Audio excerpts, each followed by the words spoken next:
Hey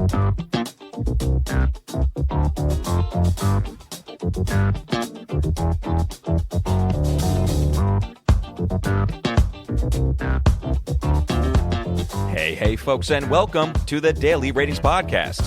It's a show where each week we're going to be sitting down with Vincent Daly to get his thoughts on the latest movies he's been watching, both older films and new releases. And don't worry, there's no spoilers. Vince will give a brief review of the movie, share some thoughts, and of course, then rate the film. The daily ratings are always fair, honest, and most importantly, they're consistent. On today's show, Vince will be rating and reviewing. We're jumping back to 2018 for American Animals. That's directed by Bart Layton. We then have newly released in theaters now, The Bride! That's directed by Maggie Gyllenhaal. And then lastly, from Pixar, we're covering Hoppers, and that's directed by Daniel Chang. So Vin and I also have a fun spin the wheel section for this episode, so stay tuned. Let's get Vincent Daly in the room, hear what he's got to say about these films. Stay tuned and enjoy the show.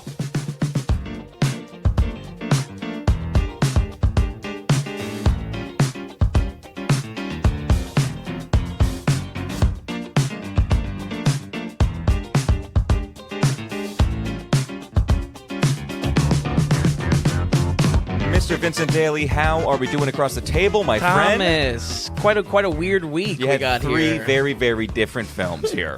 One for all ages, I think. Yes, right? It's hard to say if the episode will be for all ages just because of what I'm going to have to say for one of them. But, okay. Maybe use those time codes if you're a parent looking for something age appropriate with Hoppers. And boy, was it, we went together. It was us. It was two other people. A real friends event. Who would have thought? Yeah, who would have thought? Pixar bringing Pixar's Hoppers. The Downing jumped out the car saying, "I'm hopping for Hoppers." I'm getting a little excited over here. But no, we enjoyed ourselves. We'll talk about that one. We cover American Animals is the odd man out, but this is from director Bart Layton, who did Crime 101 a few weeks ago. Yes, but trust me, The Bride is the odd one out. The Bride one is the odd one out for the year, probably. Okay. We'll see how it fares. Yeah. And then also today, because next week we have not a lot coming. I don't know. The studios forgot about next week. Yeah. I don't know, a little bit of a dead spot. I don't know if they thought The Bride was going to crush it, and they're like, "Boy, we can't release a week after The Bride. We can't even dare." But basically, it's nothing, and then Project Hail Mary is coming out. So Vin and I, instead of trying to just do random new stuff that we don't care about, Vin picked 5 movies. I picked 5 movies. We're putting them on a wheel. He has a wheel. We are spinning that. Let's see. I'm looking at a physical wheel. Oh yeah, that picks up. I was wondering if it was going to pick up. Oh, it's going to pick up. That's why I put it on the desk in front of us. She's going to be ear-piercing. She's going to pick up just fine. Now, but yeah, the thing is, we're only doing 4 movies next week, but the point is you did 5, I did 5. Yes. And then we'll see what 4 we have. Now, what if we really hate one of the options? Do we get veto power and get to pick? I don't know, because I truly haven't watched any of these movies, at least on my list. Okay, all right. So I don't know if I am falling on the sword on any of these. It's about just, we're happy campers then. So I don't know. Should we explain? I guess I'm curious. What was your choosing method for these 5 movies? I mean, the method. I don't know. That's really. Ooh, boy. Basically, I have one large movie list. Okay. That's somewhat broken up with different lines. Okay. Now, I have a soft. Maybe these will be birthday movies. Okay. Right. I have a hard. I would like to do birthday movies, Mm-hmm. but with even within that, there's too many, and I have to I still have to cut things. Mm-hmm. Some of this is birthday movie. Okay. And some of this was on the list, but I picked my birthday movies out a while ago, so those have been locked in. Right. Locked. Now, some of these I kind of had as birthday movies, but would probably never put on that list. Okay. When push comes to shove, I only have 5. So that, and then also, you know what, son of a bitch, I feel like I need to watch this. I would like to watch this. I can see myself in the mood, or I was looking at the daily ratings. What have we missed around this genre type of deal? You know what I mean? Right. So that's how I got to all that. That's how I reached. Kind of a heavy hitters. Yeah. On that You side. sounded like you had actually thought about it, and not that I didn't think about it, but you had a process. Even less, actually. My process was stuff that I have on my list that there's no chance we're going to get to even by tying it to something in a week or in a theme. That's great. Truly like desert island movies that like I've been wanting to watch but have been on their own. And like the first one I'll start with, I even ran by you. I was like, I think I want to do like a concept episode. I want to do something to include this. There's no chance that can happen. So that's where this list comes from. You know what? And I did kind of do that too. I mean, overall, that's where these are just oddballs that, which I really love. And then also, to make the episode even more interesting, Vin and I were at a bar a couple weeks ago, and we took home I forget what they call these things. Not a growler. They're 32-ounce growler cans that you can purchase there. But they're Gojira themed. They're Godzilla themed cans. Yeah. They look amazing. It's pretty awesome. And I told Vin, I said, we gotta get a couple of these. Yeah. So that's the juice. That's the juice he's cracking. I thought Vin. I thought this was gonna be pre-mic. No, I want it to crack if I can. God, if my fingernails can handle this. Like I really. Oh, there we go. So. I thought Vin, ASMR channel now. By the way, it's 11.8%. Vin. Wow, 11.8% beer you got. Okay. I thought you got the lager you were drinking in my Buc-ee's mug. Hey, we're hopping. Yeah. Beavers are a primary component of hoppers. Have you ever been to a Buc-ee's, by the way? No, never. And that's why I was so fascinated by your stories of Buc-ee's when you came back from your one trip. Because I'm a convert. I'm a convert. Yeah. Oh, really? Really? I fell in love. Well, I bought a mug. I guess that's the mark. I might have bought a couple other things too. Yeah, careful. I don't like that either. It's fine. Just put that there. Nestled between the wires. Okay, cheers. Cheers to a random episode. Yeah, absolutely. Random episode to come. So, that's better than I thought it was going to be. Okay. Wow, this is Winter Wonder by Triumph Brew Co. Okay. Wow. That's tastier than I thought for 11 Our first sponsor. All right. First plugged. So here's how it's going to roll. We're going to do the old film first, and then Vin and I are going to do Spin the Wheel. We're going to do the movie in the wheel segment. Yep. Then we'll cover The Bride, and then we're going to finish up with Hoppers. Sound like a plan? Yeah, sounds good. Okay, any opening notes then, or what are you thinking? Just again, potential parents. Save it for... No, but potential parents looking for the Hoppers review, use those timed codes, because I'm not going to be holding back on The Bride. Okay. So, foreshadowing a little bit. 2018 American Animals, this was on your list because this director was on your list. Like I said, we covered Crime 101. Didn't hate it, didn't love it a couple weeks ago. But regardless, American Animals set this film up. And did it hold up to what you were expecting? What were you expecting, actually? Yeah. I didn't know what I was expecting because Crime 101 didn't represent what Bart Layton had done prior in his career. That kind of got me interested, almost in like purely a documentary sense. And luckily, folks, there's really only one film left that I haven't seen out of his kind of sporadic projects, and that's this. Like I said on the previous episode, I had this movie on my list for years, and it's all because of that unique presentation that Layton's films seem to offer. Whether it's his start in the documentary format, creating the 2006 hit Locked Up Abroad, something has shaped the feel of nearly all of his projects to come, pretty much until our newest one, right. Crime 101, which I'll go on to say in a little bit, of just like is now kind of especially disappointing to see that he kind of abandoned his mixed documentary formatting, which is so electric. I was really pleasantly surprised to see how much that style was blended for a movie this week, because it's easily the coolest part of the experience. American Animals is a slick crime thriller mixed with a documentary, something that you could definitely call a docudrama, but I think that cuts what's great about this film short. And I'll get to the story in a second, I promise. But I gotta, kind of pitch what the film feels like first. Outlining this true story, much like our director's prior film, The Imposter from 2012, is an interview structure that kind of acts as the backbone to the acted drama that unfolds in the runtime. Mainly, this is bridged for the audience by showing the characters with their real-world counterparts spliced into the edit, but exactly like that 2012 movie, the best moments come in the edit, becoming a tool for the storytelling itself. In the edit, you're constantly swapping back and forth between these actors, a lot higher-end actors here for this project than what he's worked with previously. And it's just become so fascinating to have that contrast on a surface level of like, hey, how good of a job did they do with casting? How good of a job did the actor do as far as, adopting the mannerisms? Because it's right there, because you're seeing the real person in real life. Exactly. And then jumping to the actor form of that person acting out the events. Yes.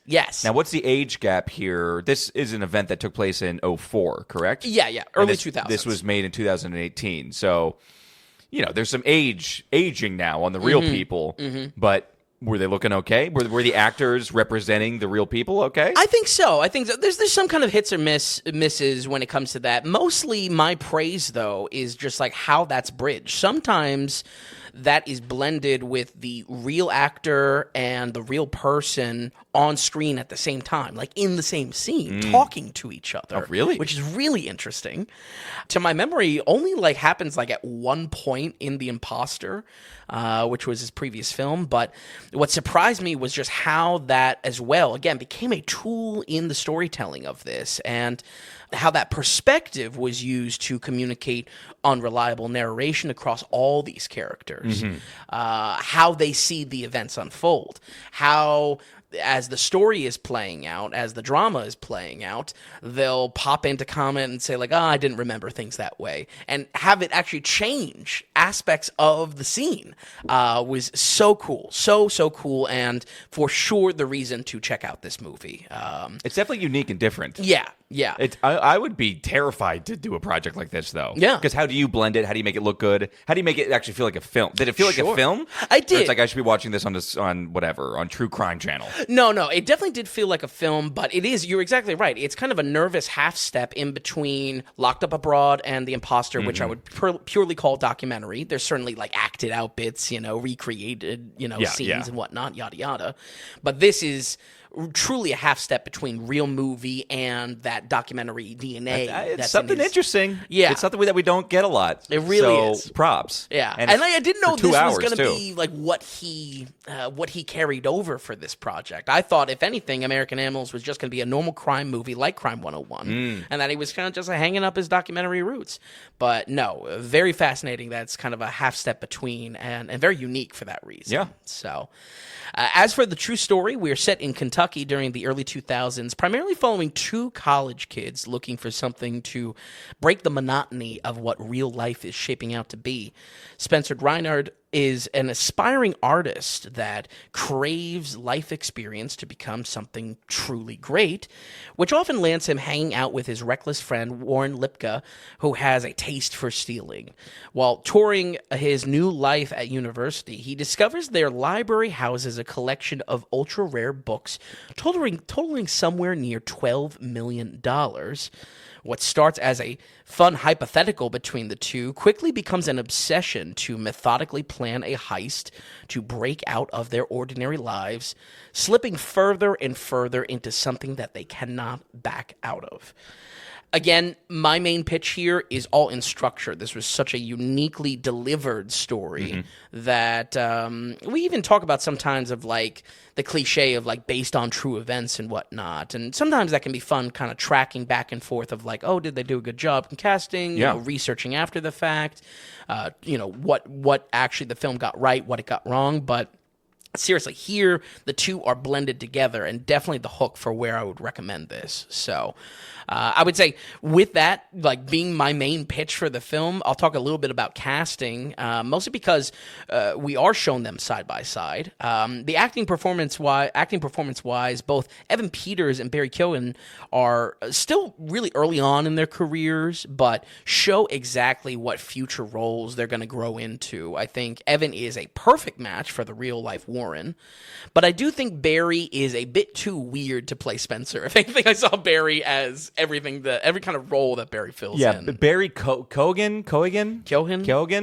Barry Keoghan, first of all, he's really climbing up the stats as far as movies under his belt. No less than Crime 101. He's sticking with Leighton. Right, he's sticking with Leighton. But I think, what year was Dunkirk? Dunkirk was 2017, wasn't it? Yep, I want to say so. Or was it 2019? No, I want to say 17. Okay. You know what? I think it was 17. Okay, yeah. He, ever since that, he was getting more and more roles. And now he's like he's going to be in the new Peaky Blinders movie. Yep. And then he's in a couple other things coming out. We did just see him in Crime 101. But is he best as not just an awkward person, but an agent of chaos. Right. And exactly why he was kind of miscast here, because Spencer is very empathetic. There's a little bit of a line of each of what will be 4 members of the crew. Yeah. And how each of them remembers things a little bit differently. And I think, again, that's fascinating how that plays into being an unreliable narration for the story. Mm-hmm.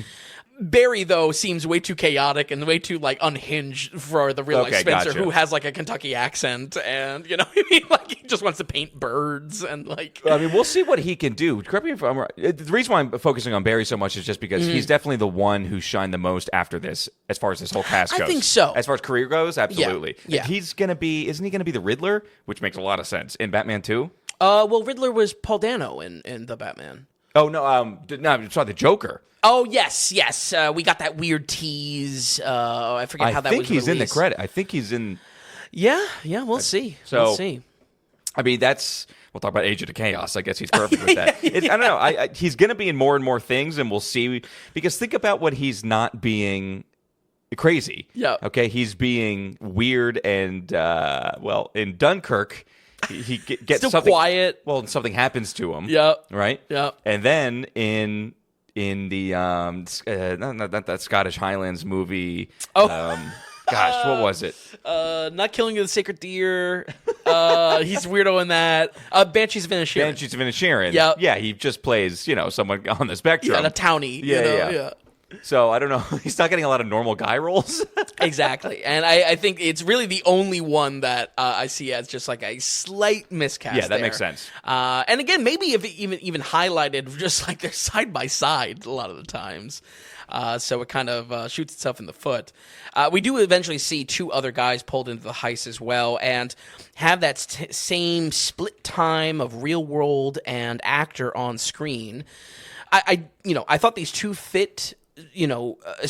Especially in their acting, very closely to the other 2 counterparts. For spoiler reasons, I don't want to get into it too much for the story itself, but also the acting side didn't seem to have too much of a career after this. It seems like they were maybe chosen because they did look the most like their real-world counterparts, but didn't necessarily have prospects to go on to it. They could just hold the character, essentially. Exactly. Yeah.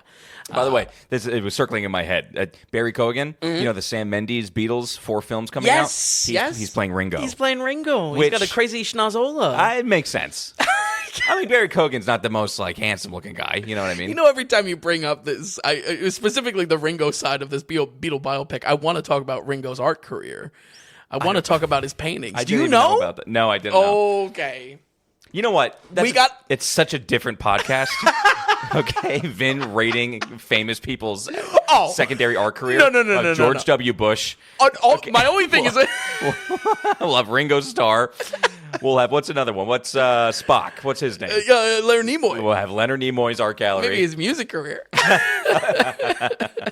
No, but seriously, if you want a belly laugh, you're having a bad day, look up Ringo Starr's art. That's all it is. That's the podcast. That's it. I mean, I would say Spock did some. Leonard laugh. Nimoy got into overweight woman photography. Don't forget that, okay? That was a stage in his life, okay? Nimoy, he's wild. Okay, sorry. So but anyway, great. Barry's going to be Ringo. Yeah. Well, actually, that's a decent bridge. Let's talk about music here. The selection here is pretty awesome. I gotta say, this is a case where I really enjoyed the actual needle drops of the soundtrack. I really love that the 60s and 70s theming. It was tied to the type of early 2000s classic rock radio stations, which, I mean, both you and I grew up on, felt very realistic, felt like, in an odd way, though the music is not a time capsule to the era. Not at all. The context of where the music is playing is a time capsule to the early 2000s, these classic rock stations. And their age, kind of, and they would be listening to that. Exactly. I don't mind that. And a lot of them, too. Okay. You know what I mean? They're just being like, I don't even know if that's the case. One who listens to, radio, but No, but back then you had that. You had the classic rock channel. Exactly. And it would just always be kind of on in the car for rides and shit like that. So would it make more sense, though? Would the movie feel more early 2000s 2000s if Nickelback was playing. I mean, right? True, better time capsule, but this more makes it interesting. better, Yeah. And again, those needle drops were really fantastic. They even threw a Can song in here, which was dope. I do feel like I have to kind of cover some bases here because as much as I enjoyed the music that was selected, it does eventually dip a little bit into like a mixtape syndrome for the movie. That at a certain point we lose the connective tissue of it being played on a little radio or in headphones or something like that. It's not quite the full. I'm gonna say it. Yeah. Cardinal sin of Forrest Gump, but it is still a little bit a knock for the project that the soundtrack just kind of became its own thing, and it was just like it's the mixtape syndrome. You are probably the most sensitive to this than anyone else I know, which that's fine because you're in the movies more than anyone else I know too. So. Right, but Air had this problem for you. Oh yeah. But it's just a thing. It's a thing where if the soundtrack is trying to be too much of a character or be too basic, where something's happening on screen, I'm going to play this song because the lyrics just happened. Yeah, you know what I mean? That's the Forrest Gump syndrome. Yeah. I'm an easy sell on it, though. All you have to do is just tie it to something in the world, in the scene. No. Whether it be radio. I mean, it's a lot of praise where I have for Baby Driver. Okay. Just always being tied to like what music he's listening to. Music is that film, though. I mean, that makes sense. Actually, that's the real irony to you, actually, loving that film. Right. But that's where it's like, do a couple things right, I'm good with it. In almost any direction of what like the style. It's never about like the music itself or like what genre it comes from or the quality of the music. It's about the flow. Exactly. Yeah. It's about how it's composed within the scene. So. But folks, in a lot of ways, I feel like this reminded me of 2017's Thoroughbreds. We covered that on episode 11. I think they got like a 77 or something. Yeah, really good movie. And especially in how the crime becomes funny sometimes in a teen way. I feel like this American Animals worked as like a teen dark comedy in a lot of ways, or even like kind of a moral cautionary tale to it. More than anything, like I said at the beginning of the review, my mind was consumed with how this makes me like Crime 101 a lot less. I hate to say it, because we both were at a similar point of that movie being, we wanted more from it. We maybe didn't expect more from it, but we saw the potential for it to be better. With all the same pieces. Yeah. Again, wasn't like I said though in the beginning, it wasn't bad. Right. But the problem was, it was a Saturday afternoon TNT watch. Exactly. Because it's on. Okay, just keep it on. Yeah. Yeah. Understanding this as the middle ground between his docu style and then just Crime 101 being a normal crime film, clearly it shows that Leighton can balance that style with fictional storytelling and wrap it all up in a crime movie as well. Granted, there has to be some sort of true story to pull this off. There has to be a base of real people to speak to it, but to abandon that most iconic part of his projects to just kind of make a Michael Mann ripoff, it feels shitty to me. And that's where in hindsight I'm kind of just like, It probably felt more, looking back on it, you probably look at Crime 101 being just more boring. Yeah. More uninteresting. Exactly. Less to do. Even the same shots he pulls off. He pulls off a lot of upside down kind of panning drone shots here. Good point, because we were saying about Crime 101, there's something talented with this guy, with this director, with holding the lens. Yeah. There was at least something unique going on. Absolutely. But thankfully, I think this movie lived up to what I knew and what I loved about his previous projects, even though I really didn't expect any kind of mix of documentary to it, and I can only hope he's able to find another true story to pull it off again. We're going to go ahead and give American Animals 2018 a 78. Holy shit, 78%? Real good movie. This is a really good score. That's a real good Whoa, movie. Okay. You rented this on Amazon? Yep. Presumably? Okay. I think what does it say? It says it's on Pluto and Tubi as well. 78? Yep. Wow, okay. Very interesting. Again, my pitch is all in just like how interesting the format of it is and then how that plays an active role in the storytelling.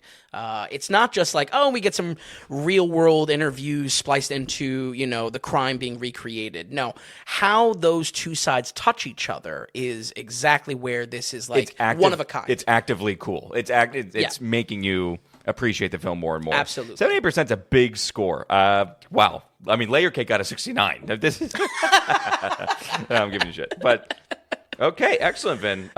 Really glad you like that. I think I got to watch this now, especially because that's a big score. And this guy, let's give this guy a chance, and we'll keep an eye on him. Well, keep an eye on him. He's got like 8-year gaps between all of his stuff, so it's like, all right, I'll try to remember you know, before the Alzheimer's sets in. But yeah, I honestly just hope he naturally comes across a very compelling true story that he's able to, you know, grab as a project, because that's clearly where this guy is thriving.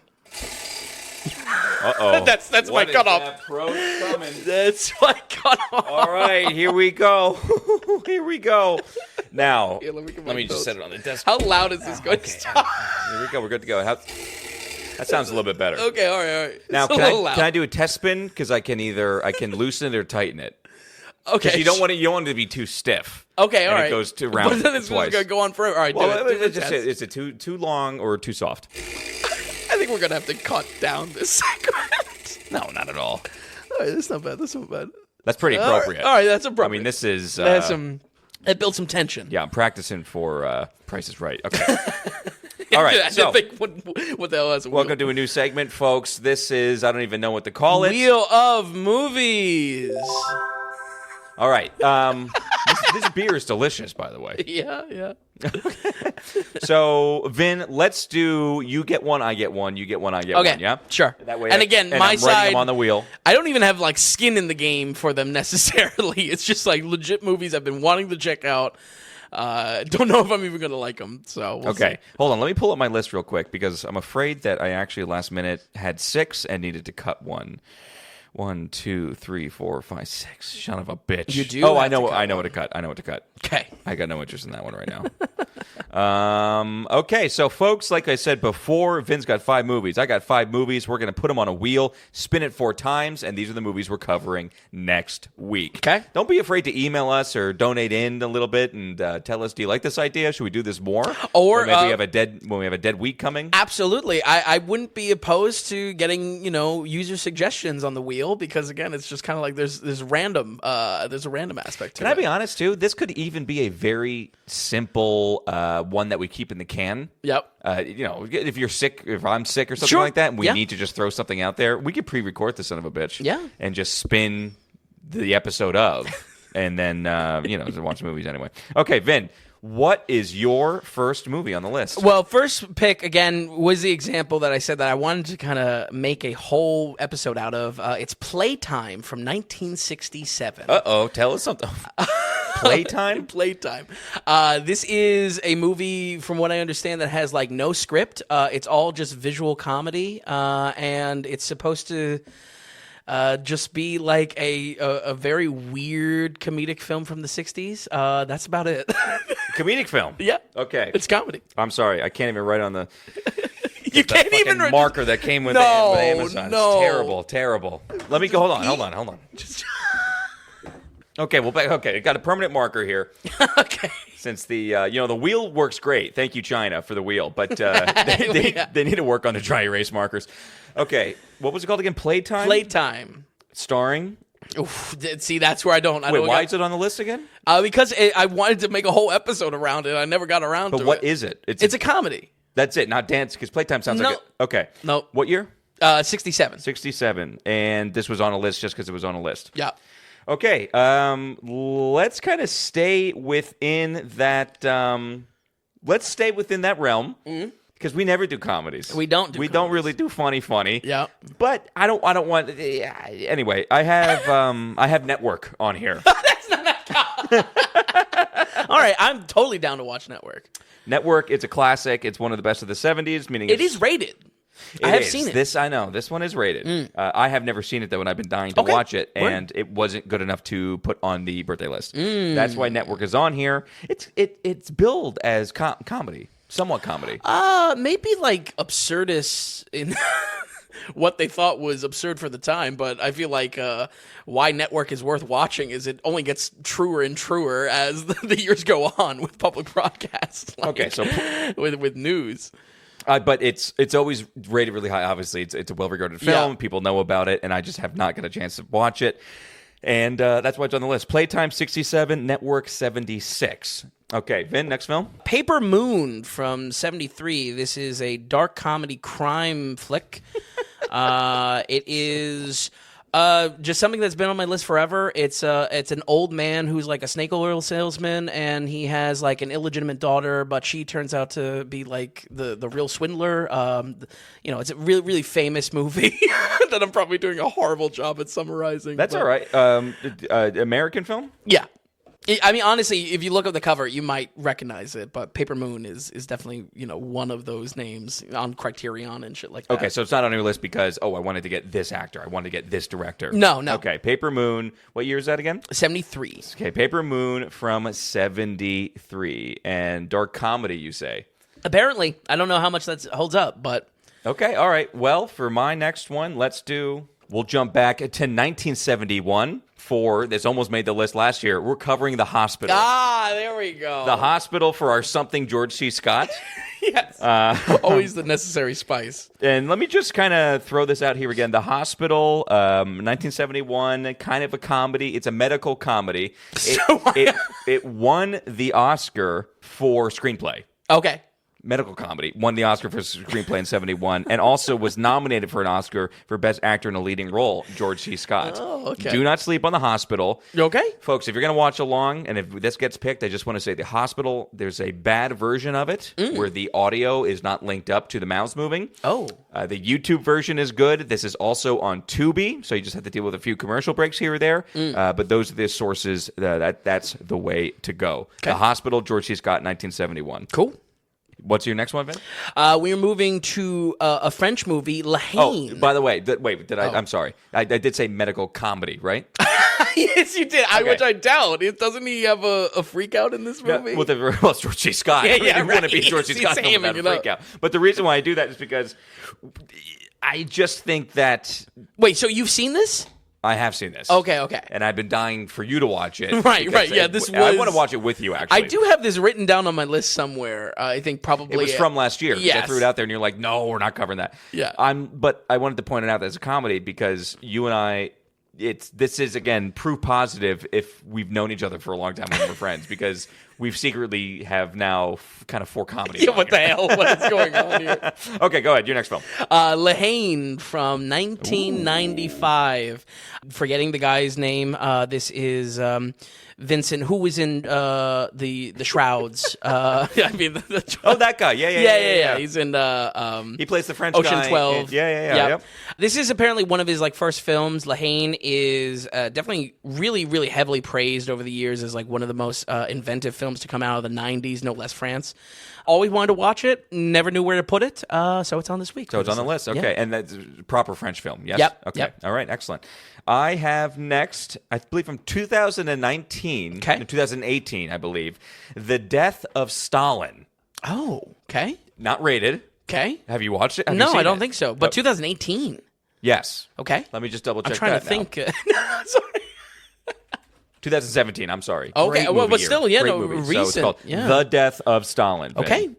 Do you know anything about this? No. And especially, I'm surprised in the sense of it's so recent. It's a period drama comedy. Stop. Yes. I'm hoping, I put some comedies on here just because we don't do comedies out that much. And why not? Death of Stalin. I honestly can't tell if this is a gag running between us or not. Okay, so Death of Stalin 2017. I really hope this one gets picked, probably. Yeah. This might be my number one. Definitely the most modern. I don't have anything that modern on my list. So you're not aware of it when I say Death of Stalin? No, it really doesn't. Yeah, I mean, Steve 2017. Buscemi doesn't come to mind? No. Okay, excellent. Wow. All Okay. right. What's your Love next film? Buscemi. Another French one, Run, Lola, Run from 98. This is apparently an action film, French action film that's very minimal, told in 3 parts from 3 perspectives, wow. if I'm correct. Again, one of those classics that I always hear thrown around, never got a chance to watch myself, and never got a chance to put it into an episode. So Run, Lola, Run, and that was from 98, you said, yeah? Yep. Okay. My next one is going to be, can I tell you the idea that I had? Okay. Which I'm glad I didn't do. I thought it was going to be all George C. Scott. I don't want to say it was letterboxed. It definitely wasn't a letterboxed interview, but they were treating it as a letterboxed interview. Okay. And they asked the new Pope what like his what his 3 favorite movies were. And I was like, oh, I'll do the Pope's movies. Pope's picks. The papacy episode. All right, so That's so good. all right, Network, Hospital, Death of Stalin. Okay, get ready for this one, Vin. Okay. This is on the list because a lot of people. This is a very well-regarded film. It's from 2007, which 2007 is fighting for the best movie year. Hell yeah. This is George Clooney and Michael Clayton. Whoa. Unrated on the daily ratings. I have seen Michael Clayton before, but yeah, unrated. That would be great to return to.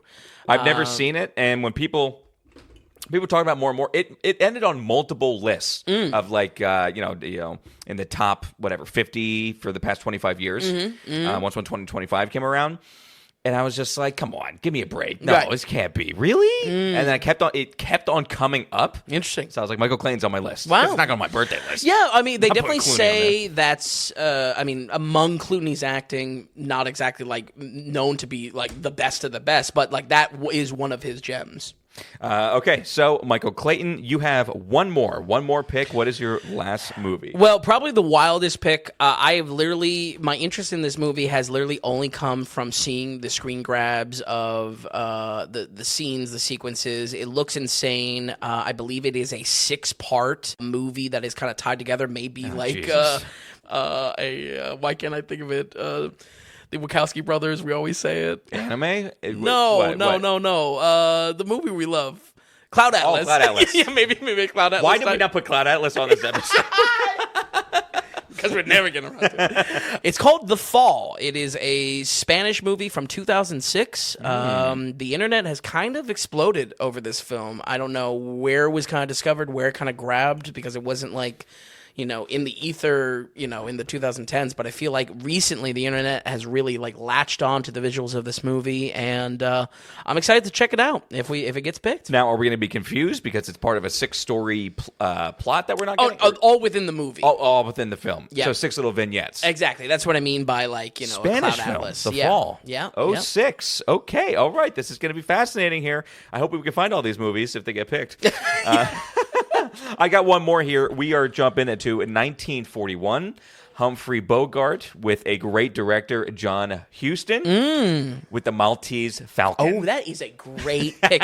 Also, honestly, it didn't get on my list. It was in your I noggin? passed by it on the master list. I was like, Shut up. maybe. Really? Swear to God. The Maltese Falcon from 1941. Classic noir. Exactly. Detective noir film, which is right up our alley. And also a great Rugrats episode.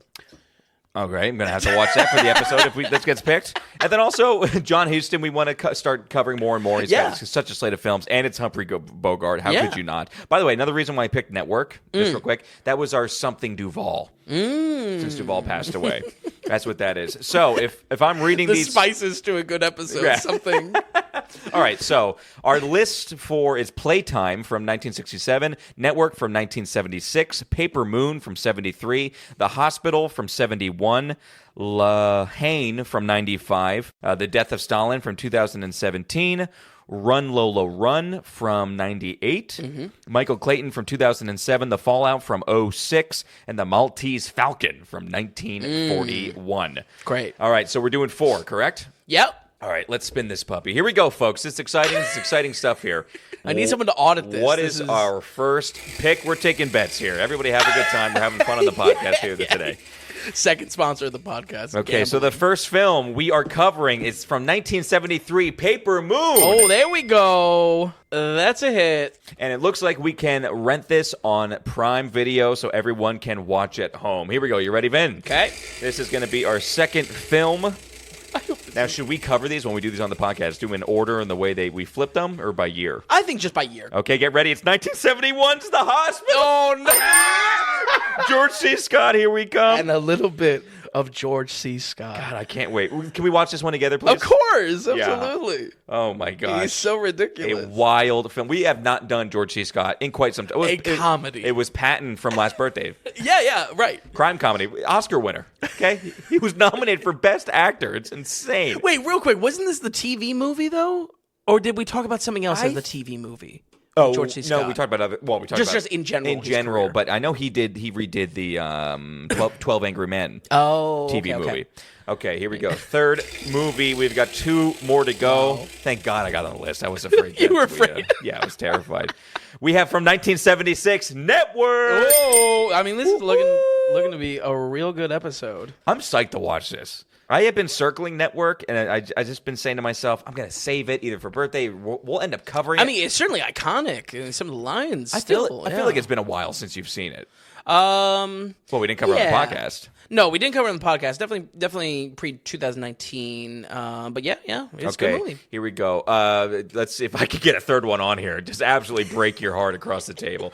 Here we go, folks. Our 4th film for next week. I hope everyone's enjoying themselves. We really don't know. We really don't know. We are covering Run, Lola, Run. Okay, all right. From 1998. Look at that. 2 each. That's a happy ending. Wow. Run, Lola, Run. And very excited. Let me see. Let's just make sure that we can watch this one, though, right? Okay, yeah. Tubi and Amazon. Oh, is that The Fifth Element? Yes. Yes. I think so. Okay, original title, Lola Renta. Okay, excellent. So, all right, folks, that's our list. We're covering Paper Moon, 71's The Hospital, 76's Network, and from 1998, Run, Lola, Run. Awesome. Well, Okay. okay. All right. That's the wheel. Was it a good investment? Only our tax returns will know. It's a great investment. Are you kidding me? Not this marker that came on Amazon with everything. Okay.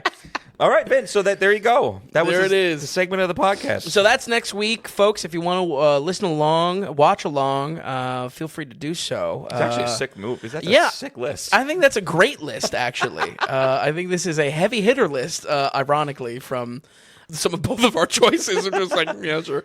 Once again, folks, write in if you want. Tell us if you like this idea or not. I do think this works. I like it in the sense that way back when, of course, you remember this, Tom, before our listeners, like when we were diving into some Westerns, we couldn't make up our mind on what to watch, and we made like a graph. What was it? It was kind of like a tic-tac-toe box almost. And that's how Tom and I originally watched the Fistful of Dollars trilogy. So I like almost like taking the choice out of the concept and just like it puts too much pressure on this. Yeah. For folks, I mean, behind the scenes here, Vin takes it very seriously of what movies we cover, and if there's a week that doesn't quite make sense or something like that, Vin gets very upset. I do. He just he wants like this week. he wants connective tissue. He wants continuity between films and flow in the episode. I'm the exact opposite. Chaos is my middle name when it comes. But this actually, it just solves the problem. Yeah, exactly. I do like taking the choice away. Right. Our list can be chaotic. Yes. However, but it takes exactly right. Yeah. So anyway, we hope you enjoyed that little segment. Let's keep on moving now. Let's jump into the theaters for this week. This is The Bride! Directed by Maggie Gyllenhaal. She hasn't directed a ton. Now, she did get some... Yeah, it was 2021. There was one other movie. Okay, and then she I think her biggest fame was the HBO show that we did. We did. That HBO did. It was very adult. It was about kind of prostitute culture. Oh, okay. That got a lot of recognition for her helming that project. But anyway, here we are, 2016, The Bride, the film that no one was asking for, the film that Vin was a little excited for. If anything, that kind of doomed me. I'm never getting excited for anything ever again. So let's jump on into the theater and tell us about The Bride. Well, the time has arrived to figure out what exactly Maggie Gyllenhaal's new movie is all about. And guess what, folks? It's not pretty. Leading up to this, I've flip-flopped 2 or even 3 times on being hyped for this movie. Stylistically, I was pretty bought in. Previously, even talking about on the podcast how interesting it is as kind of a late-era Frankenstein story. You know, how that could evolve, how the time period could evolve with it. A couple weeks later... realizing it might be having some musical elements and might being a rug pull of those musical elements. I got super nervous, as we've seen in previous years with movies that like don't tout their being a musical, but clearly are a musical. But most importantly, when some reviews trickled out comparing this to Joker 2, of all things, my nerves crystallized into stone cold fear. Beyond my worst nightmare, however, was just how bad this movie turned out to be. Maybe even worse than any new movie we've had to cover in a good couple years. Like, this was really, really, really, really, come really on. bad. Come on, no, yeah? this was really bad. I'm getting excited all of a sudden. I got my ears perked up. When I saw you over the weekend when we saw Hoppers, I was like, You weren't holding out, but yeah, I wanted to just make sure that you did not see this. Finn was so concerned. He goes, I don't know. I had a feeling you might want to surprise me. Yeah. Do not go see this film. Do not. And I was like, no problem. Yeah, right. You were never hyped for this. No, you had me at might be a musical. I'm out. What is The Bride, then? Well, it wants to be a kind of a femme fatale themed crime flick, but comes off as forced feminist. It wants to have some powerful segments, but comes off very scatterbrained. And maybe most of all, it wants to have these bombastic, fun sequences on screen, but will genuinely bore you to tears with how sloppy and disconjointed it is with the plot. I'll need to hold off on a half second on the most jarring decision made in this story, but for now, we're set in 1936, where Frankenstein's monster lives in agony alone for over 100 years, simply now going by Frank these days. He finds a not-so-mad scientist willing to help him resurrect a bride who they source from a fresh mob kill that knew a little bit too much for her own good, named Ida. What they resurrect is one chaotic and wicked bride, half in the grave, haunted from the past, and half picking up the pieces of her shattered life cut short. As Frank has experienced countless times by now, though, society loves to hate a monster, and quickly, anywhere the newlyweds go follows a trail of hatred and also fascination. Folks, from the early previews of this film, I knew it was going to be sloppy. And I said, what are we going to get? Maybe something like Babylon, where it just outstays its welcome to a critical point. Maybe we would even get something like Megalopolis, where the project is a cacophony of ideas that all really don't stick. Unfortunately, it's all of the above here. But one particular decision made by our writer and director, Maggie Gyllenhaal, she is doing both on this project, completely sunk this movie for me, and more tragically, the performance of Oscar frontrunner right now, Jessie Buckley, as well. Ooh. There is a lot this movie fails to pull off. Mainly, it completely fumbles its kind of mob detective crime plot, and as well, its loose attempts to throw musical segments in only for like one or two scenes in the whole runtime. But it does try. It does try, but like almost I wish it tried more or didn't try at all. Right. Because Yeah. it's like there's one, maybe two musical scenes in this and then nothing. So it's like, why bother at all? By far, though, I mean, I've been really trying to tiptoe around this. It's a psychotic choice. The oddest choice made is for Jessie Buckley to play Ida, the reconstructed, resurrected, the bride. Yeah. But confoundingly, I mean, there's not a word other than confoundingly, also play the real-life author, Mary Shelley, within the story. Oh, no. I need to stress that this is not some artistic choice or allegory. Ida is actually possessed by Mary Shelley, who will often seize control of the bride's body, directly commenting and participating within her own fictional story of Frankenstein. It is why it is so that bad. Is a mess. It is that so is messy. A mess. What a slap in the face to Mary Shelley. Yeah. Talk about rolling in her grave right about now. Right. Ooh, boy. Right. This was a horrific writing decision. I kid you not. This is possibly the worst can of worms you could to ever be opened within a script. There's so many things that you naturally think of just like, wait, Mary Shelley is the author, but she's writing a fictional story, but then she's participating in this fictional story in real life, and like, like, what is going on? None of it gets explained. None of it happens. It's the worst. It is the worst can of worms I've ever seen open on the script. The fact that Maggie Gyllenhaal did not have a second draft or a script doctor or Warner Brothers over, at a very critical time for them. I mean, you want to talk about that Coyote Acme film getting dumped, or the Batgirl. This should have got dumped. Right, this should have gotten dumped. This should have gotten dumped. This breaks like a 9-movie streak of like hits that they came out with. Yeah. Like I said, box office successes. Absolutely. Wow. Like Warner Brothers has been on a tear. I think this was tracking for around 20 million and made less than 10. It shouldn't make a dime. It is so bad. Again, this decision is really the whole review. This is the whole movie. This causes Jessie Buckley to have constant fits, snapping between personalities, interacting, often burping or doing some sort of gross cue to kind of signify the swap for the audience. No less, this happens multiple times within the same sentence, going from wisecracking 1930s mob girl to verbose 1800 writer that is fucking literally Mary Shelley. Like, what are you talking about? I was in disbelief. I think I'm gonna go see this weekend. Yeah, you're right. We got nothing else to watch in theaters. right. The reason why so many scenes fall flat on their face was because of this psychotic choice to swap the dialogue between these two personalities. And honestly, half the time I had no clue what either side was talking about. Like, I had no clue what either side was actually on about.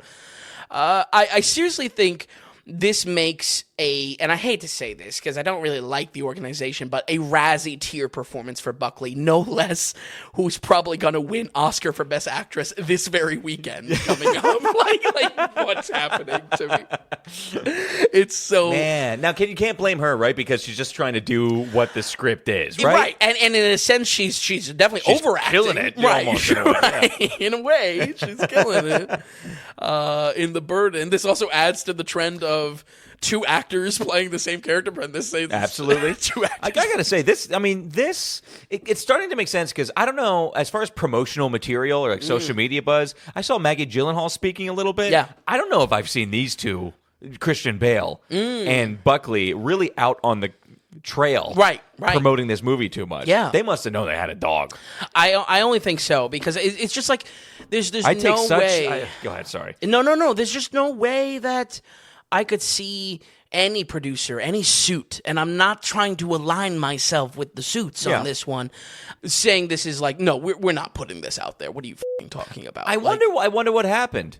I mean, they read the script. Christian Bale read the script. Right. You know, but maybe it's just, I've got real issues with the Gyllenhaals in general. Get it out. It's just both of them. I've got such issues with. And Jake, I warm up to sometimes, and then he throws on a performance where it's just like, what was that? Yeah, I know. And this must be some type of genetic family thing that they have, where all of a sudden they come out with something, and it's like, what are you doing? What was that? That's absolutely this. Right, because I can't really say, like, I'm a massive fan of Maggie Gyllenhaal. She's in, like, definitely Dark Knight, not. That's about it. But, Rachel! Right. Yeah. But it's just like, I don't know. She's not even good in the Dark Knight, by the way. I think she's weak tea, in my opinion. She's decaffeinated tea. She's decaffeinated tea. But it's just like, man, this was so bad. There's also this decision. Again, it's the whole review. I'm sorry to say. It's where so much of the story collapses for me. The ongoing crime plot has detectives trying to find Ida as she was connected to the inside of the mob. Guess what? Ida has amnesia, though, with this bride transformation. Correct, yep. Okay, fine. Nitpick of my beef with amnesia aside. I'm just going to put that. Right, but you go under surgery, you come back, you're dead. A monster. Exactly. Yeah. Somewhat, I guess, believable.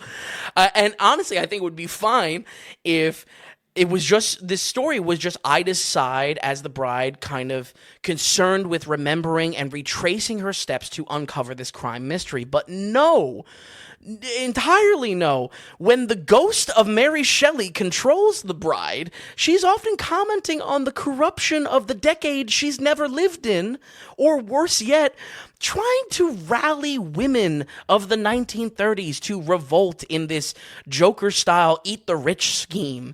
It's also, again, where this schizo dialogue completely fails to stick the landing because, like, any moment that she's, like, trying to be inspiring, I'm kind of saying, like, what is she actually talking about? Like, what is this character that's swapping back and forth actually saying?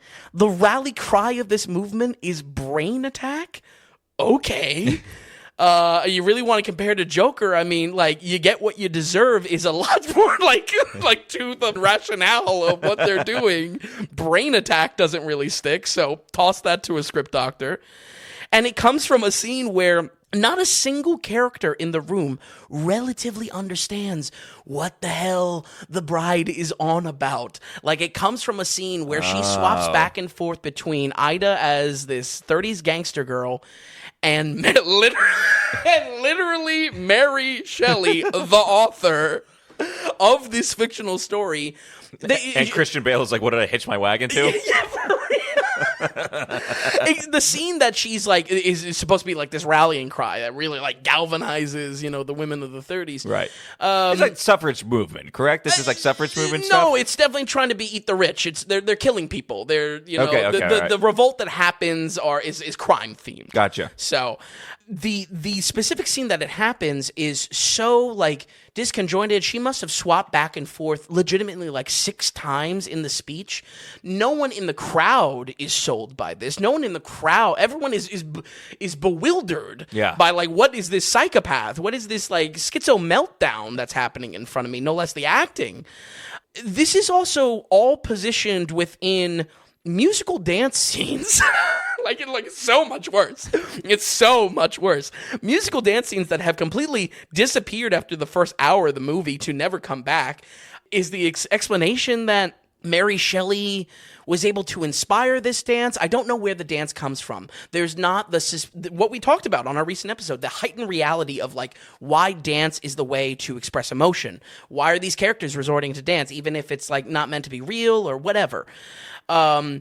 There's nothing there, and it makes it so much worse that there's only like 1 or 2 scenes like this, and then it abandons it. Right, it's visual whiplash. Like I needed, we're in dance all of a sudden. Absolutely, I needed it to be either more confident or straight up, do not try, because it is impossibly worse by just like throwing literally 1 or 2 at most dance scenes into this. I mean, it all comes down to Maggie Gyllenhaal. I think she had something where she's probably smarter than what she's not as smart as what she thinks she's in. Yeah, right. And clearly thought she had something going here, but whatever was in her head didn't translate to the page or the screen. Yeah, yeah. No, go ahead. This is. We haven't mentioned Christian Bale once as far as like, what was he doing? Secondary because not only is Frankenstein kind of more of a quiet Frankenstein, he's not the rage Frankenstein that we see. Jacob Elordi Frankenstein, yeah. Yeah, true. Right. It's 100 years later. He just wants love. And Jesse Buckley's character is such a huge personality, literally having 2 personalities shoved into one, that she steamrolls him in every scene. So this is but also intended to steamroll. This is like, I don't know. You watch some of those people where all of a sudden like, You watch the wife or the girlfriend get too drunk, have one too many drinks at the restaurant, gets way too loud and starts like admonishing people or something like that, and the husband's just like, I can't say anything. I just got to sit here and I'm just going to make it worse if I say anything.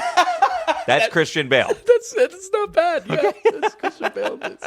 Add an element of it's been 100 years since he's experienced any kind of love, and that's why he's also not speaking up. And Mary Shelley's in the corner having a cocktail. Right, Mary Shelley. No, Mary Shelley is the room.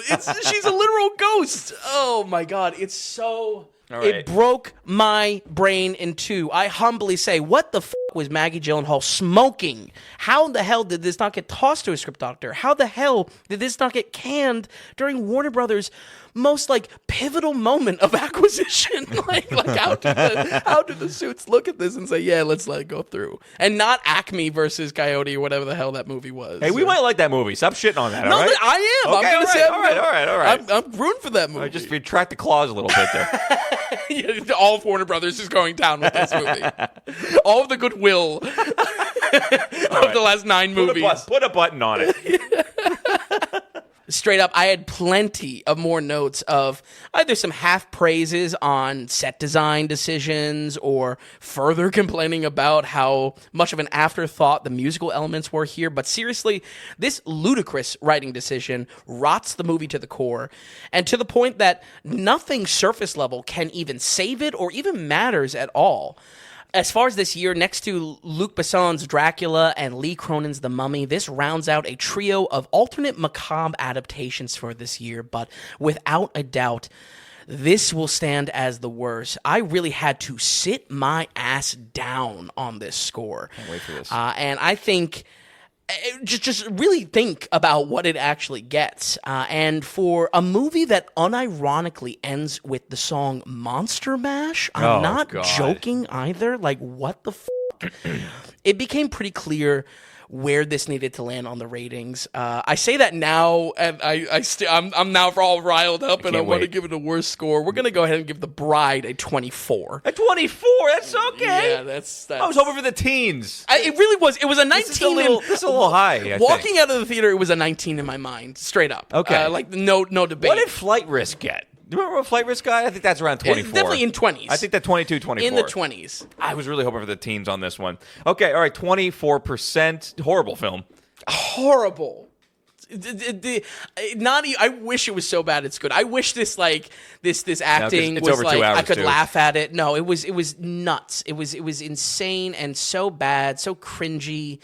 So boring. It's 2 hours and 10 minutes, too. No, thank you. No, thank you. I'm going to go see it this weekend. All right, so 24% for The Bride. Exclamation point. Don't forget about that exclamation point. All right, folks, we've got one more film to cover in theaters here. But before we do that, we want to remind people that Vin and I here at the Daily Ratings, we are completely listener-supported. We are producer-supported. So you're not going to hear any advertising. Vin and I are not going to be taking ad breaks between every single movie. We're also not going to have insert ads all of a sudden that are going to be popping up in the podcast. Also, we're not going to have paywalls or payment tier structures where we force you to pay a certain amount of money, and oftentimes you need to pay a certain amount a month to get extra content or to get bonus shows or to even access some ratings and things like that. We're not dealing with any of that. Everything that Vin and I do, everything we have to offer, it's out there for everybody. It is technically free, but the idea is it valuable to you? Are you having a good time stopping by the podcast and listening every week, even if it's just every once in a while? Is it worth something to you? Are you checking out the website to see if something's worth a watch? We look at that as value in your pocket, so can you send us value back in our pocket? It's value for value. So head to thedailyratings.com, go to the donations tab, and everything is laid out there for you. We have some set donations, like buy Vin a movie ticket, join the Gum Club if you want, but there's the big value for value button there as well. So you click that, and we don't want to force you to pay a certain amount. Everybody's on their own finances, and everybody's week to week is different. So click that button, and it could be whatever. Is it a cup of coffee this week that you find like you're getting value?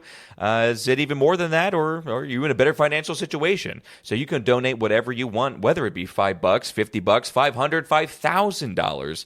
It's whatever amount of value you're getting here from the Daily Ratings. We get that we're just a movie podcast, and we're a movie website that's not so important in everybody's life. But we can see people week after week are returning, and new people week after week are starting to listen. So one, we really appreciate it. Two, get the word out and let other people know about what we got going on here. But also three, if you are enjoying it, and if you find yourself stopping by, do stop by thedailyratings.com and support us. It means the world to us. It goes a long way with us. And anyone who supports us, anybody who donates in, is an actual legitimate producer of the Daily Ratings. Because just like in Hollywood, when you financially support a project, you're a producer of the project. And that's how we're doing it here. So please become a producer. Head to thedailyratings.com, go to the donations tab, and become a producer. Send in a donation. You can send in a note along with that. We call them producer notes. These can be questions, comments, critiques, ask us anything, say anything you want, start a conversation, add to a conversation. Just email us. So our email is tom.vin@thedailyratings.com. Email us your note, and let's see what you have to say. We're going to address it right here on the Producer Thanks segment. So that's how we're doing it. We thank you all who have produced. We hope many of you will in the future, because we see you across the country, more and more listening. We see you. We even see you Australia, down under. We see you UK. It's great that the show was getting worldwide, and people are listening more and more all over the place. So just remember that Vin and I do basically 100% of the work. Of course, we have editor John, but it is a big time dedication for us. We do love it, but if you love it, please become a producer. Head to thedailyratings.com and go to the donations tab. All right, Vin, this is Hoppers. I am hopping for Hoppers. The director is Daniel Chong, who we haven't seen too much before. He's had a couple smaller projects before. This is an original Pixar film. It's not the best time slot of coming out because Toy Story 5 is coming out in the summer, which gets the great slot. But already, as far as the box office is showing, this is the best original Pixar IP to come out since like 2018 or 19 or something like that. So, but it's getting okay reviews. Okay. And it did a little bit better than what people were expecting. It made $90 million worldwide over the weekend. Yeah. So it's not a failure. Pretty good as far as think. last month goes, And we saw it. So let's talk Hoppers, get into it. Tell us about the film. Well, I'll tell you, Tom, I was nervous about watching this one for one very specific reason, and it was the real test for what I always say around Pixar making new IP versus digging up sequels. If this turned out to be crappy, we might just be doomed to legacy sequels forever from one of the best animation studios, and now hopefully we'll get that and new ideas as well. Okay. Because this week, did you listen to the new show? Yeah. Okay, because this week they announced Monsters, Inc. 3. In the week this came out. Exactly. It's like, okay, So, in reality, it was only getting more legacy sequels and new IPs, or just legacy sequels. So, I think the key to why this works, though, comes from our director offering some originality and some style that sits outside of the usual Disney Pixar talent pipeline. Daniel Chong's roots comes from Cartoon Network, actually, mainly being the creator of We Bare Bears and its many series spin-offs. Well, these shows really sit outside of what I grew up with. Everything from a different comedic timing to the animation style was a breath of fresh air, which I can only hope Pixar learns from moving forward, even for those legacy IPs. Taking some risk on some different comedic timing to it.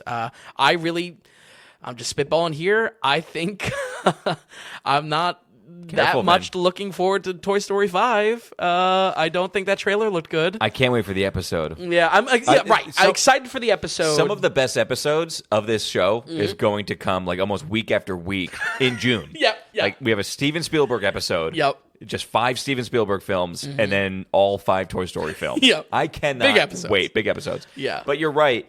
Because with Toy Story 5, there's so much history, and then with that anticipation and with that nervousness, with this, it's like, okay, you got something new, just give it to us. Yeah. And this is not is it Pixar that does this, or animation in general has been going this way, where we will give you a director and co-director on this project?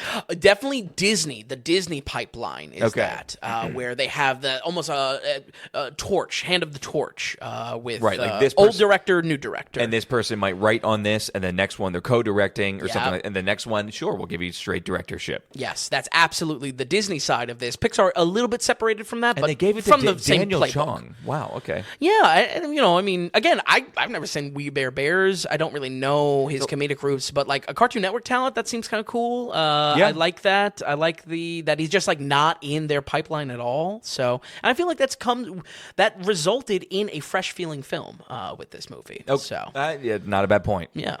Hoppers is an animated family comedy that takes your typical body swap premise and throws its kid audience into an animal talking kingdom. We follow Mabel, a rebel teen girl that struggles with anger but finds inner peace through her connection with nature that she learns from her dear grandmother.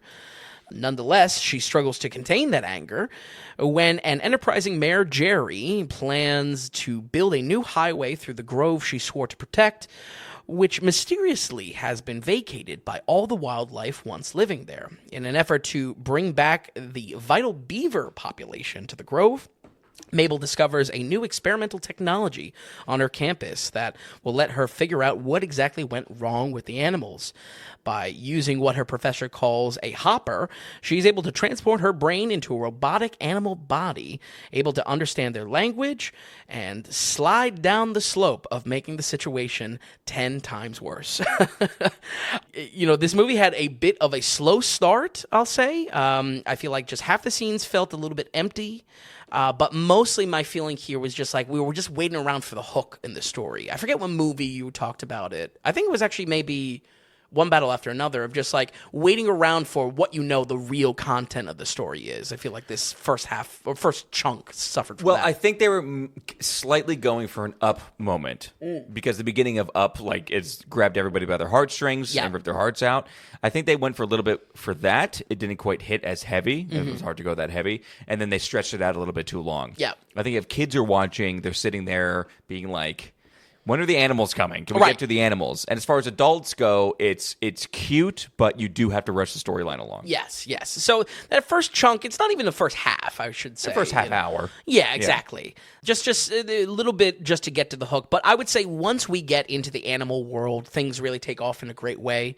The whole setup to the comedy of these talking animals never really got old for me. A lot of the times, the jokes are just having a cute voice attached to an unexpected creature, which I just felt was kind of like an evergreen joke.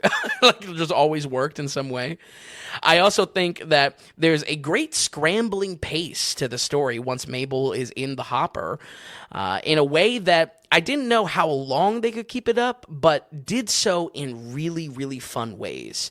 I feel like this was like so unexpected, and again, just the energy of the pacing here was just so much fun. And I think that's where, again, I point to Chong being a fresh talent for the project. He certainly writes alongside Jesse Andrews, who's been in that Pixar-type pipeline for a while, especially on the last few releases. But all of this feels useful and energetic in a way that I would say the last 5 or even 6 Pixars just have not hit. Those movies, like, you could say some of them decent, some of them are really bad, like Lightyear. Some of them are iffy in their approach, like Turning Red. All of them don't hit in the way that we've come to know with Pixar. This finally maybe doesn't achieve like the very heights of what they can do, but it hit like a Pixar movie. So it's funny you say that. So I have this strictly in B tier Pixar. Okay. Which is a good... Right. That's a good real estate to be in. Better than the dumps recently. Right. The past 10 years, past 15 years has been a little bit more rough. Yeah. Especially when it comes to original IP and them trying to do something new. So, I mean, to be in B tier is, I think, a very good place because... although it might be failing a little bit, it might not have that exact heart or something where it's like you watch some of those older Pixar films and something about it strikes you, whether it be an adult or as a kid. This has moments of it, it has flashes of it, but it's not the entire film. But for that, it does have something cool. It does have something that keeps you in the seat and can be engaged. I will say I didn't check my watch once during the film. Good. And green flag? No, it is, and a lot of jokes were landing. Some of the jokes were not. I think there was maybe wasted real estate within the film, in my opinion. That either you could either cut or just made a little bit better. I wanted it to be a little bit more Pixar-y and really double down on things throughout the film. Wasn't quite doing that. That's okay, but overall. It feels good to be here. It feels good to be in the land, and it feels Pixar familiar. Yeah, I kind of... I'll talk about it when I kind of wrap up the review in a second, but I feel like this has something that other Pixars don't have because... Turning Red. Just stay with Turning Red. Okay, sure.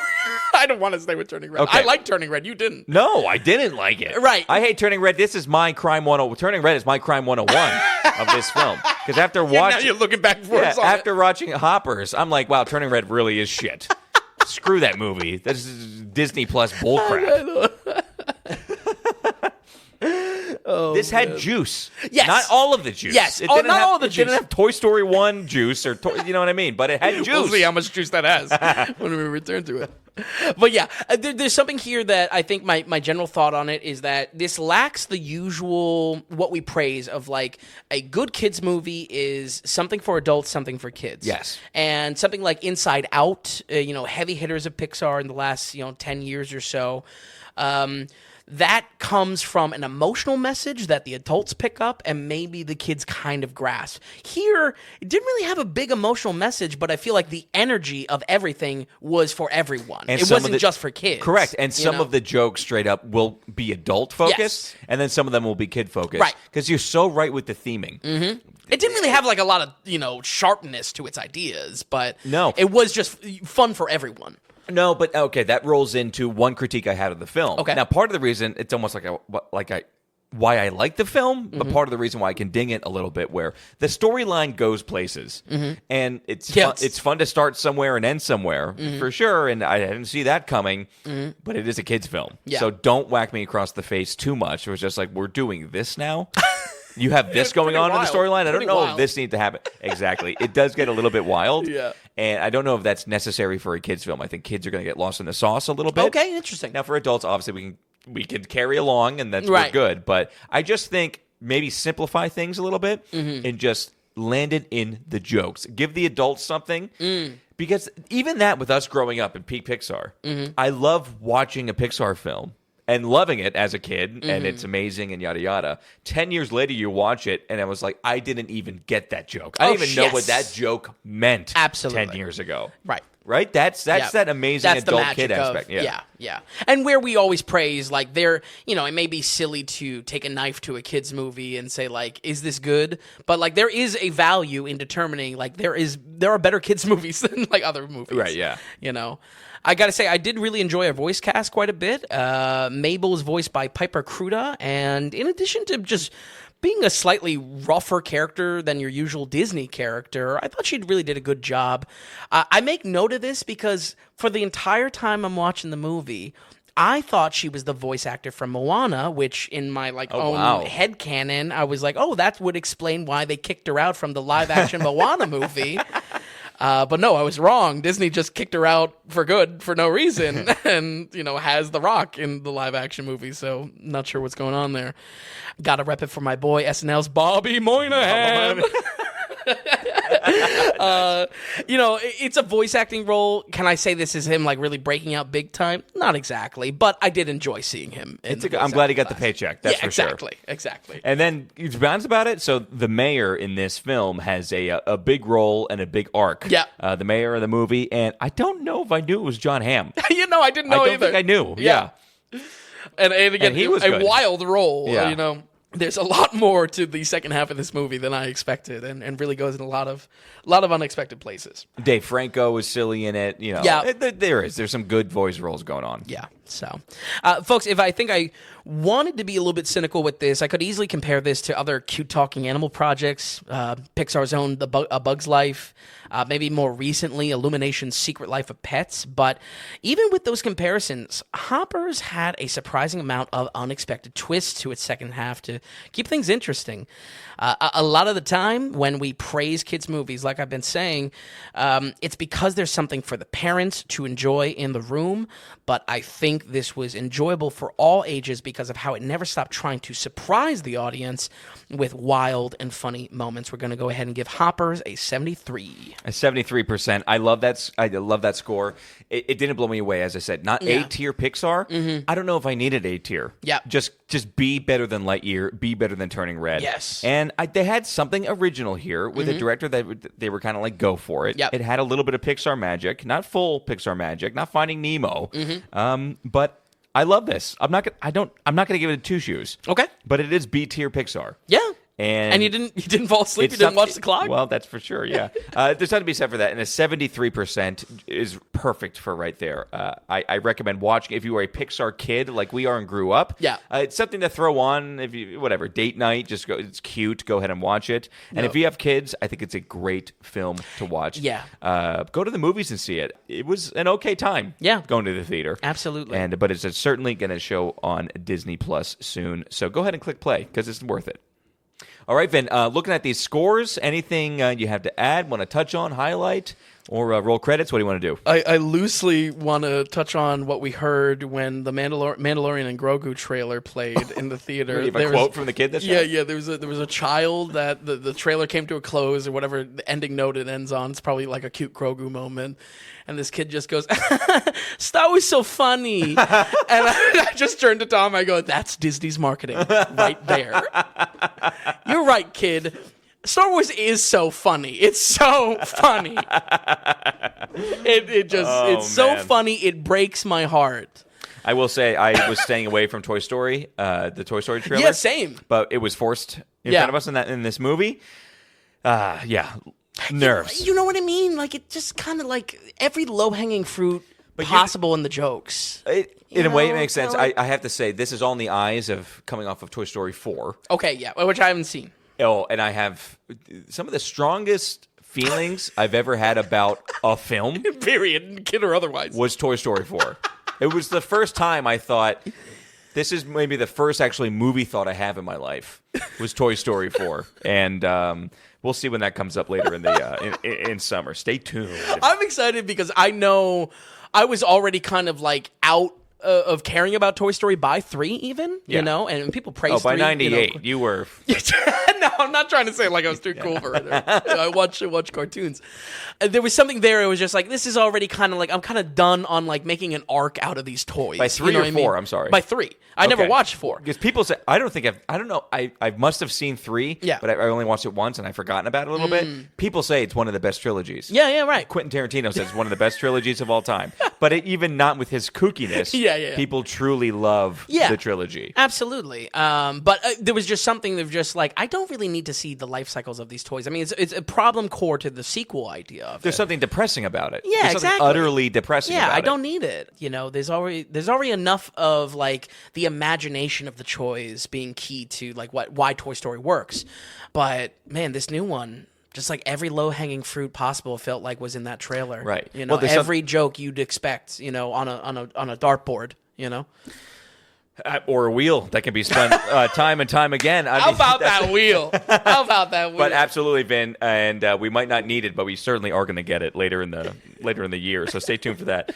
Thank you so much for watching these. I'm going to run down what we're covering next week real quick. Again, folks, we are covering Papers, Moon, The Hospital from 71, Network, and then Run, Lola, Run from 1998. So that's what we're covering next week. And for this week, Vin, we've got American Animals. You gave it a 78%. The Bride, ! Which is an excellent 24%. And then Hoppers with a 73%. And no Two Shoes, but I'm putting it in Pixar B tier, if that means anything to you.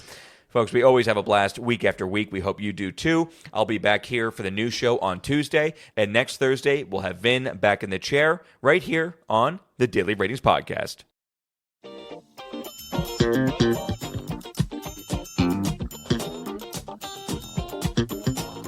And hey, if you enjoyed the podcast, if you would, give us a good rating or get the word out and tell a friend about us.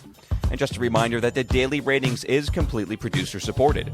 We want to stay away from advertising, and we don't want to have any paywalls or tier structures or subscriptions. It's all just value for value. So, are you finding value in what we're doing here at the Daily Ratings?